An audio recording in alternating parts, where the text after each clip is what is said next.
Good morning बच्चों, welcome to my channel dreams make real.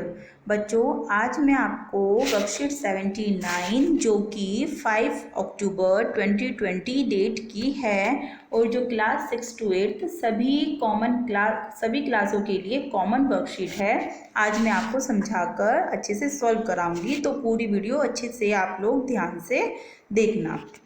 बच्चों, आज की जो आपकी वर्कशीट है बेसिकली ये जो है रीजनिंग पर आई है, यानी इस वर्कशीट में आपको अपना थोड़ा सा इंटेलिजेंस, थोड़ा सा बुद्धि का इस्तेमाल करना होगा। इसमें हमें कॉलम ए, बी, सी और डी में कुछ नंबर्स दिए हुए हैं, इनको आप एज मानोगे। 1 वर्ष, 3 वर्ष, 5 वर्ष, 7 वर्ष, ठीक है। अब इनके बेस पर इन्होंने हमें कुछ समझाने की कोशिश की है। पहले आइए हम वो समझ लेते हैं। अगर हमको वो समझ में आ जाता है तो हम आगे के क्वेश्चन भी आराम से कर सकेंगे। तो देखो बच्चों, फर्स्ट क्वेश्चन जो हमारा है, मोहन की उम्र कॉलम ए और कॉलम डी में है लेकिन कॉलम बी और सी में नहीं है, इसीलिए मोहन 9 वर्ष का है। तो क्या मतलब हुआ बच्चों इसका कि जो मोहन है वो कॉलम ए और डी में उसकी आयु है, कॉलम बी और सी में नहीं है, ठीक है। देखो तो इसलिए उसकी आयु 9 वर्ष है। मतलब ऐसी एक संख्या जो कि कॉलम ए में भी है और कॉलम डी में भी है लेकिन कॉलम बी और सी में नहीं है। तो इसका मतलब देखो बच्चों, सिर्फ नंबर 9 ही एक ऐसा है जो कि कॉलम ए में भी है और कॉलम 9 में भी है और कॉलम बी में कहीं पर नहीं है ये, और कॉलम सी में भी कहीं पर नहीं है। तो इसलिए मोहन की आयु 9 वर्ष है। सेकंड है कि रूही की उम्र केवल कॉलम बी में है, इसलिए रूही 2 वर्ष की है। देखो बच्चों, सेकंड में बताया गया है कि रूही की उम्र केवल कॉलम बी में है। तो बी में देखो बच्चों, बी में 2 वर्ष है, रूही की उम्र 2 वर्ष है। तो देखो कॉलम ए में कहीं पर भी आपको 2 वर्ष नहीं दिख रहा है, कॉलम सी में कहीं आपको 2 वर्ष नहीं दिख रहा है और कॉलम डी में भी आपको कहीं पर 2 वर्ष नहीं दिख रहा है, कॉलम बी में ही 2 वर्ष है। तो इसलिए रूही की उम्र 2 वर्ष है। सेकंड क्वेश्चन हमारा है, तरनजीत की उम्र column A, column B, column D में है लेकिन कॉलम सी में नहीं है, इसलिए तरनजीत की उम्र 11 वर्ष है। देखो बच्चों, तरनजीत की उम्र कितनी बताई गई है? 11 वर्ष बताई गई है, कॉलम सी में नहीं है। तो देख लेते हैं, कॉलम सी में नहीं है 11 वर्ष। देखो 11 वर्ष हमारा कॉलम ए में भी है, कॉलम बी में भी है और कॉलम डी में भी है, बस कॉलम सी में कहीं हमें 11 वर्ष नहीं दिख रहा है, तो ये अलग हो गया। तो इसलिए रूही की उम्र बताई गई है 11 वर्ष।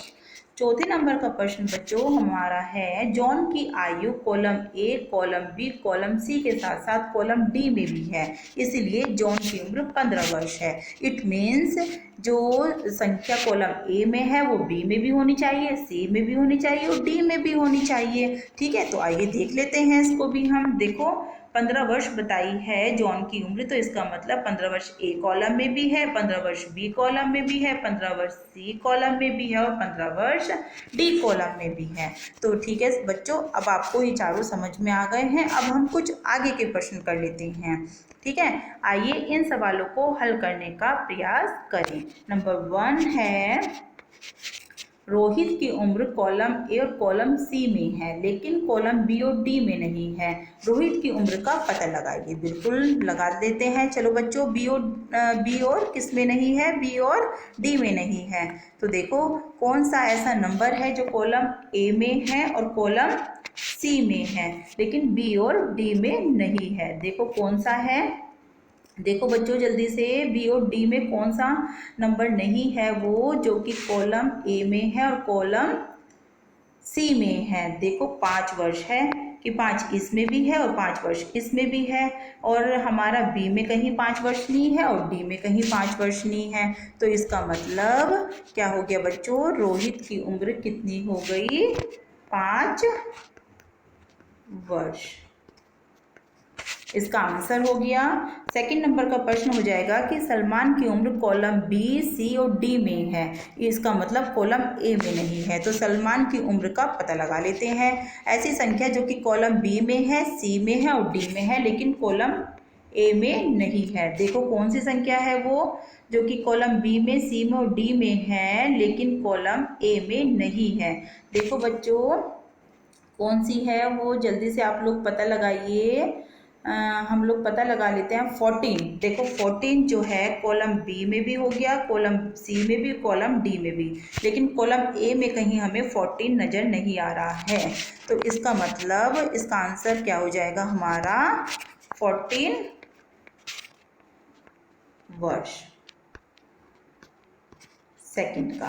थर्ड पढ़ लेते हैं। कॉलम ए में आप किस प्रकार की संख्या देखते हैं? आइए बच्चों देख लेते हैं। कॉलम ए में हमें किस प्रकार की संख्या दी हुई है? 1, 3, 5, 7, 9, 11, 13 और 15। बच्चों इस तरह की संख्या हमारी किस तरह की होती हैं? ओड होती हैं, ओड संख्याएं होती हैं। ठीक है, तो हम लोग यहाँ पर लिखेंगे, क्या लिखेंगे? Odd numbers. ठीक है बच्चों, ओड नंबर्स। और साथ ही मैं आपको ये भी बता देती हूँ कि इवन नंबर हमारे होते हैं 2, 4, 6, 8, 10, 12। इनको हम लोग इवन नंबर बोलते हैं। लेकिन 1, 3, 5, 7, 9, 11, 13 ये हमारी ओड संख्याएं होती हैं, यानी कि ओड नंबर। चौथा नंबर का प्रश्न हम लोग देख लेते हैं। उपरोक्त तालिका का उपयोग करके अपने छोटे भाई बहन या दोस्त की उम्र जानने की कोशिश करिए। तो बच्चों ये तो आप लोग अपने आप से कर लोगे।